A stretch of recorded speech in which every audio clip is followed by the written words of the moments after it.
ام سلمہ نے پوچھا یا رسول اللہ نساء الدنیا افضل ام نساء الجنہ، دنیا کی عورتیں زیادہ اعلیٰ ہوں گی یا جنت کی حوریں؟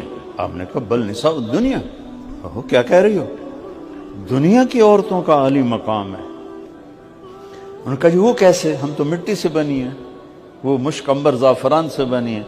کبھی صلاتہن و صیامہن و عبادتہن للہ عز وجل، تمہاری نماز، تمہارے روزے، تمہاری بندگی کے بدلے اللہ البس اللہ وجوہہن النور، اللہ اپنے نور سے تمہارے چہروں پہ نور ڈالے گا۔ وَأَجْسَادَهُنَّ الْحَرِيرُ، اور ریشم کے کپڑوں سے تمہارے جسم کو حسین و جمیل بنا دے گا۔ اور جنت کی دنیا کی ایمان والی عورت افریقہ کی ہو، یورپ کی ہو، وہ کہیں کی ہو، کس رنگ روپ کی ہو، وہ جنت کی حور، جنت کی حور جس کو دیکھ کر 70 سال ایسے بیٹھے رہو گے، 70 سال تو تمہارے دیکھنے سے دل نہیں بھرے گا، اس سے 70,000 گنا زیادہ خوبصورت ہوگی۔ ایک جنت میں مناظرہ ہوگا، مقابلہ ہوگا۔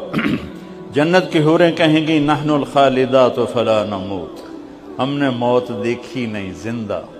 نحن الناعمات فلا نبأس، ہم نے بڑھاپا دیکھا ہی نہیں، ہمیشہ جوانی۔ نحن المقیمات فلا نرحل، ہم نے کبھی ساتھ نہیں چھوڑا، ہمیشہ ساتھ رہیں۔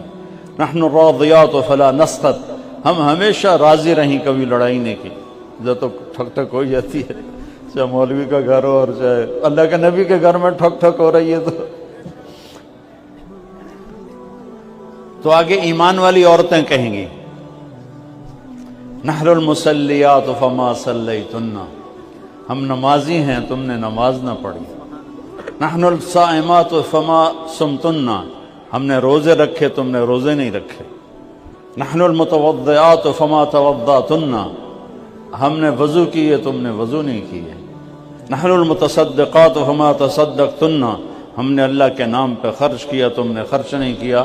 تو عائشہ فرماتی ہیں فغلبنہن، تو وہ جنت کی عورتوں پہ غالب آ جائیں۔ یہاں مردوں پہ غالب ہیں، وہاں حوروں پہ غالب۔